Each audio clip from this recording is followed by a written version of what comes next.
Halo, selamat pagi anak-anak. Kembali berjumpa dengan Ibu Eni Lesmana Manurung pada pembelajaran antropologi hari ini, di mana kita akan membahas mengenai diferensiasi sosial atau yang disebut dengan penggolongan sosial bagi masyarakat Indonesia. Nah, coba amati lingkungan sekitarmu. Kamu pasti akan banyak melihat perbedaan di dalam masyarakat. Tentunya dari segi agama, dari segi gender atau jenis kelamin, dari segi pekerjaan, dan dari segi etnis atau suku bangsa. Nah, tentu perbedaan-perbedaan tersebut di dalam masyarakat tidak memiliki tingkatan. Itulah yang akan kita pelajari hari ini.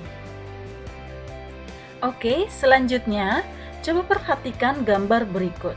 Apa yang Anda pikirkan dengan melihat gambar tangan ini? Oke, bagus.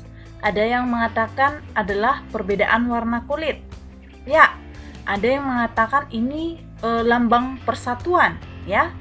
Oke, ada yang lebih lengkap. Ada yang mengatakan ini merupakan walaupun berbeda-beda tetap satu jua, ya. Di antara perbedaan tetap ada persatuan. Ya, bagus semuanya ya. Nah, tentu kalian ketika melihat gambar ini pasti kalian akan melihat yang paling utamanya itu adalah perbedaan warna kulit, ya. Nah, itulah yang akan kita pelajari juga, yaitu perbedaan apa, ya? Dari ciri fisik kah, dari ciri sosial kah, atau dari ciri budaya. Nah, penggolongan sosial atau diferensiasi itu ditimbulkan oleh adanya ciri fisik, ciri budaya, dan ciri sosial. Nah, tetapi diferensiasi sosial ini adalah pembedaan penduduk atau warga masyarakat ke dalam golongan atau kelompok secara horizontal. Misalnya nih, kamu agama Hindu. Nah, misalkan tetanggamu agama Islam atau agama Kristen, ya. Tidak ada yang menunjukkan di dalam lingkungan masyarakat itu lebih tinggi agama siapa atau agama apa, ya. Nah, itu yang dikatakan diferensiasi sosial. Nah, kemudian pengklasifikasian masyarakat ke dalam golongan yang mempunyai hubungan setingkat. Berarti setingkat atau horizontal sama ya. Nah, jadi intinya diferensiasi sosial ini atau pembedaan sosial atau penggolongan sosial ditimbulkan oleh ciri fisik, ciri budaya, dan ciri sosialnya. Ciri fisik ini berkaitan dengan apa? Ras, di mana ras itu merupakan sistem klasifikasi sekelompok orang berdasarkan ciri fenotipnya ya. Ciri fenotip itu berarti berdasarkan ciri-ciri fisik ya. Kemudian ciri budayanya ini dikategorikan berdasarkan pandangan hidup melalui nilai-nilai, melalui religi atau kepercayaan ya. Ciri sosialnya yaitu melalui apa diklasifikasikan? Melalui fungsi dan tugas masyarakat ya. Misalkan tetanggamu memiliki profesi yang berbeda dengan keluargamu ya. Nah, jadi intinya pembedaan-pembedaan yang ada di dalam masyarakat itu memiliki hubungan yang horizontal ya. Nah, yang pertama kita bahas adalah diferensiasi ras. Nah, seperti yang Ibu singgung tadi, ras itu adalah sistem klasifikasi, berarti adanya penggolongan berdasarkan ciri-ciri fenotip atau ciri-ciri fisik. Nah, kita bisa lihat ras itu dikategorikan berdasarkan bentuk kepala. Nah, coba kamu perhatikan kamu dengan teman kamu saja. Pasti akan berbeda bentuk kepala ya. Berbeda tinggi tubuh, berbeda bentuk hidung, berbeda bentuk rambut, atau warna kulit, atau warna mata, dan bahkan bentuk muka ya. Ada yang warna matanya hitam, biru, coklat, hijau, abu-abu ya. Misalkan tamu-tamu saja yang datang ke pemuteran misalnya, kamu pasti melihat perbedaan-perbedaan ciri-ciri fisik ya. Warna kulit, ada yang kulit putih, hitam, sawo matang, atau merah ya. Nah, di gambar yang pertama tadi kan itu adalah gambar tangan yang berbeda-beda warna kulitnya. Kemudian bentuk rambut, ada yang lurus, ada yang pirang, dan ada yang gimbal. Ya, tidak termasuk yang rebonding ya. Nah, kemudian lebar kepala dan panjang kepalanya juga. Inilah yang dikatakan diferensiasi ras, yaitu pengklasifikasian berdasarkan ciri-ciri fenotip ya. Nah, coba lihat kalau orang Indonesia yang mana ya? Nah, benar. Inilah orang Indonesia. Jadi kalau ditanya orang Indonesia itu adalah ras apa? Ya, kita adalah ras Mongoloid. Jadi kalau orang Asia biasanya itu ras Mongoloid. Nah, kalau nih siapa? Jackie Chan ya, Asiatic Mongoloid. Kalau orang Indonesia disebut dengan Malayan Mongoloid. Nah, ini American Mongoloid ya. Nah, apa yang membedakan, apa yang mengidentifikasikan orang-orang Mongoloid ya? Mata sipit ya, kulit sawo matang putih ya, rambut hitam ya. Nah, kalau American Mongoloid itu adalah orang-orang Asia yang mirip-mirip orang Amerika ya. Kemudian ras Negroid. Nah, orang-orang ras Negroid ini kita lihat di Indonesia di mana? Ya, di Papua ya. Negrito, African Negroid atau Melanesia ya.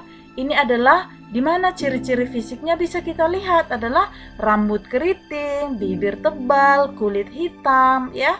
Nah, itulah yang disebut dengan ras Negroid ya. Nah, ini kebanyakan itu di Afrika. Kemudian, nah, ras Kaukasoid. Ras Kaukasoid itu adalah kulit kemerah-merahan ya, rambut pirang ya, rambut pirang, bola matanya ya, bola matanya itu ada yang biru ya, seperti orang-orang Eropa ya, Nordik, Mediterranean, Alpin dan Indi ya. Nah, ini yang disebut dengan ras Kaukasoid. Ya, mungkin di SMP kamu sudah pernah mendengar ini di pelajaran IPS terpadu ya.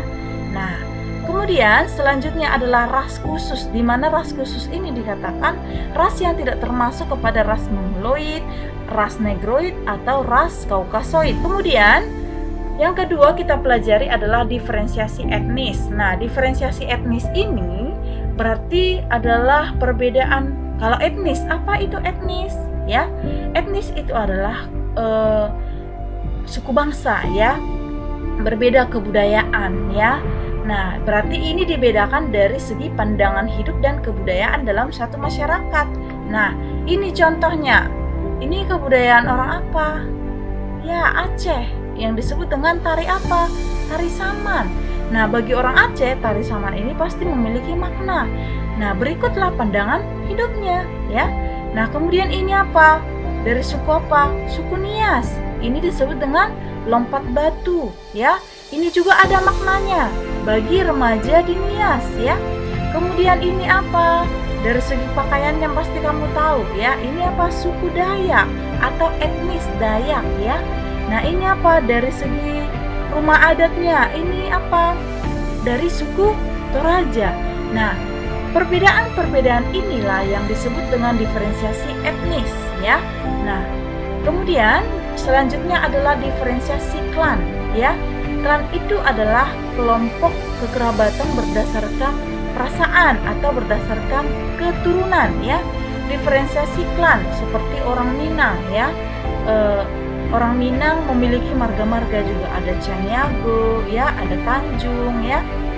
Nah, kemudian nih diferensiasi klan ya, seperti orang suku Dani di Papua ya, memiliki kulit hitam, rambut keriting. Itu adalah mereka memiliki juga kelompok-kelompok klan atau kelompok-kelompok kecil. Kalau orang Batak ya, marga-marga itu ya, marga Simajuntak, marga Manurung, marga ibu ya, klannya ibu ada Manurung ya. Klannya ibu Manurung ya, klannya ibu juga apa? Ada yang memiliki kekerabatan dan ada yang memiliki keturunan yang sama. Itu yang disebut klan ya. Nah, kemudian diferensiasi agama berarti dari segi kepercayaan ya. Nah, kamu pasti bisa membedakan di mana di Indonesia sudah diakui berapa agama? 6 agama. Yang pertama apa? Katolik ya, Kristen Protestan, Hindu, Islam ya, Buddha dan Konghucu ya. Semenjak kapan Konghucu itu ada disahkan menjadi agama di Indonesia? Sejak pemerintahan Gus Dur. Jadi kita harus terbuka wawasannya ya. Nah, kemudian selanjutnya adalah diferensiasi gender atau jenis kelamin ya. Pasti kamu pasti bisa membedakan antara jenis kelamin pria dengan wanita ya. Selain berbeda dari bentuk fisik, berbeda juga dari cara berpakaian atau berbeda juga peran ya. Itulah dikatakan diferensiasi. Tetapi kenapa ini dikatakan diferensiasi? Karena tingkatannya itu adalah horizontal ya, tidak memiliki tingkatan yang lebih tinggi atau yang lebih rendah. Kemudian diferensiasi profesi. Nah, profesi itu berhubungan dengan mata pencaharian ya. Dari segi seseorang memenuhi kebutuhan hidupnya ya. Bu, kenapa dikatakan ini diferensiasi? Kenapa profesi itu dikatakan diferensiasi? Bukannya lebih tinggi polisi dengan dokter atau petani lebih rendah daripada misalkan? Tidak, itu adalah dikatakan penggolongan secara horizontal dari segi memenuhi kebutuhan hidup, dari segi mata pencaharian. Nah, yang membedakan itu adalah status sosial lebih tinggi di dalam masyarakat itu adalah dari finansialnya atau ya dari segi gaji ya. Itu yang menandakan status sosial di dalam masyarakat itu antara yang lebih tinggi atau yang lebih rendah. Tetapi profesi itu merupakan memiliki hubungan tingkatan yang sama ya. Namanya semua orang memiliki keahlian ya, memiliki pengetahuan, keahlian yang berbeda-beda dalam memenuhi kebutuhan hidupnya ya. Nah, sampai itu saja materi kita. Ibu berharap dengan Ibu memberikan gambaran-gambaran seperti ini, kalian jangan hanya terpaku pada penjelasan Ibu saja. Kamu juga bisa membaca buku atau membaca di internet biar kamu jauh lebih paham. Jangan nanti ketika ujian kamu mengatakan belum dijelaskan gitu ya. Nah, karena waktunya singkat dan kamu juga mengakses videonya, jangan lama-lama nanti menghabiskan kuota ya. Jadi Ibu kasih yang singkat-singkat saja. Oke, sampai di sini. Sekian dan terima kasih.